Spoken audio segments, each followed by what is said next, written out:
Hey folks, good morning. Troy Dooley here with the morning coffee reflections. I can't get it out.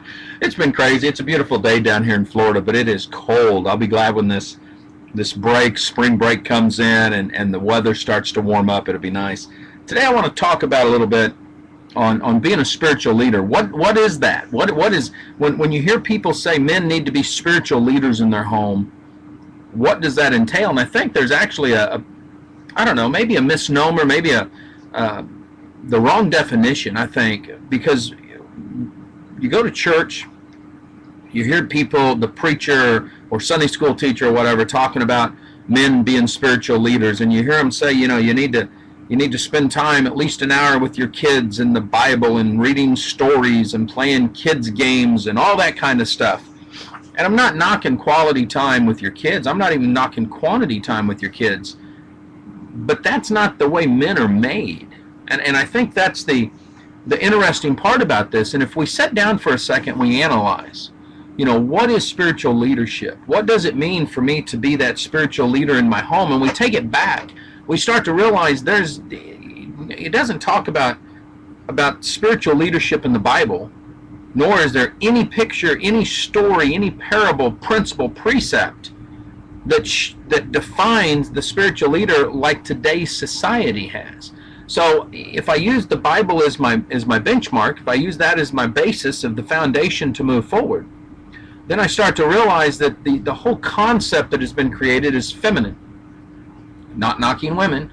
It's just when you think about sitting and reading the Bible with your children, playing games, telling stories, singing songs, that's something that we've been seeing school moms do for years. We've seen this over and over and over as we grew up in school. That was part of what happened in everything.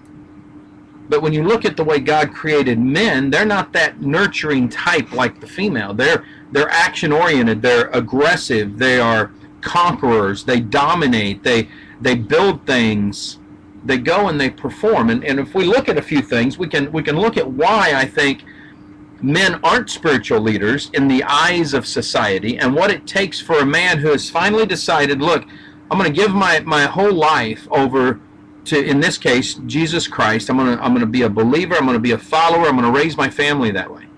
And you use the Bible as the basis. Now, there's other people that watch this, and you guys might not take the Bible, but if you want to be the spiritual leader in your family, I think this still rings true.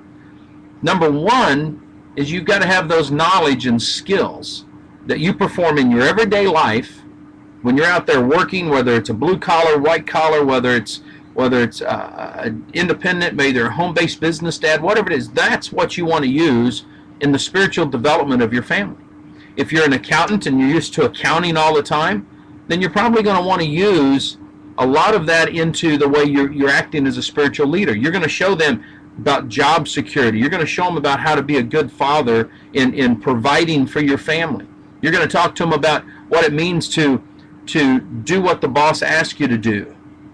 Same thing if you're a truck driver. Same thing if you're a construction worker. Part of being the spiritual father is using analogies and word pictures from your career and passing that on, because your kids are going to be able to understand it when you understand it.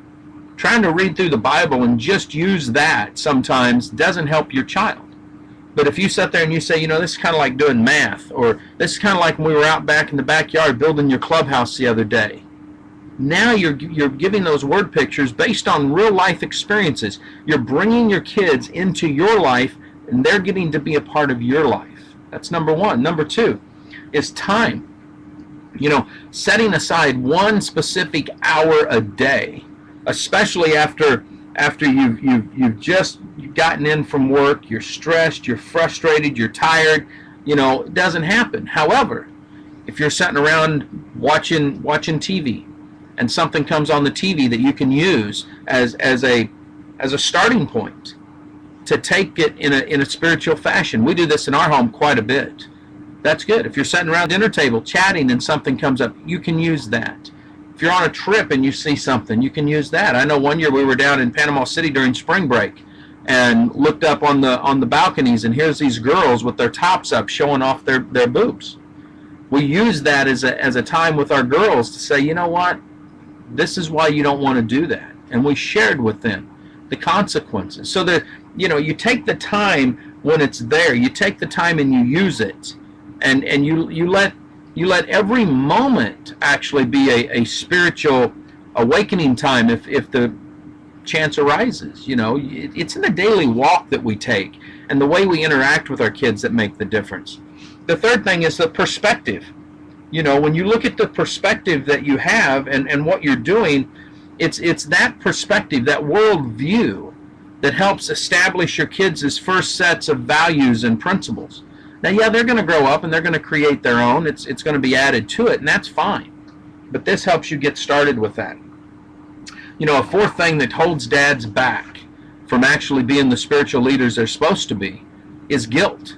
You know, they come home from work, they've been in rush hour, they flip somebody off, cuss somebody out, they got in a wreck, whatever the case may be. They just had a hard day at work. First thing out of the mouth when they get in is they're in a snarky mood, and they get mad at the kids, and now they're supposed to have a spiritual moment. It's not going to happen. So then they blow it off. Then they don't do anything. Don't let guilt get in the way. When you get ready to walk through that door, take a deep breath. I do sometimes, and then I screw it up and still snap at the kids or at Paige or something. But still, you can actually come back later and use that as a time for spiritual growth. And you can share, hey, I'm not perfect. What I did was wrong. I apologize for snapping at you guys. No excuse for that. I took my anger out on you instead of what happened. You know, still use it as that time to help your kids grow. I think that's the key. And the fifth thing, and I think this probably isn't near as, it's probably not near as big as the other four, but sometimes men don't have that support from their wife. You know, you want to be the spiritual leader, but your wife's off doing another thing, and she doesn't care about spiritual growth with the family. Maybe she's not even been raised in the church or around spiritual issues. When that happens, it's going to take a lot more effort on your part, you know, and there may be some tearing down and building up, and there may be a lot of prayer has to go in with the wife. But, you know, if men will focus on these 5 things, and I think study the fact that you're human, you're normal, and then use the Bible. Look at some of the parables and the stories the Lord uses in there. I think you're going to find nobody was perfect except him. He's the only one that could really stay up on that water. I mean, Peter gave it a shot, and then even he got a little frightened there. So just hang out, do it right, love your kids unconditionally. That's going to be the key there. Here's the other thing. Be a spiritual leader to your wife, too. And that's in the things that you do. Not necessarily what you say, but in the things that you do. Guys, live life like it's an epic adventure. We'll see you at the top.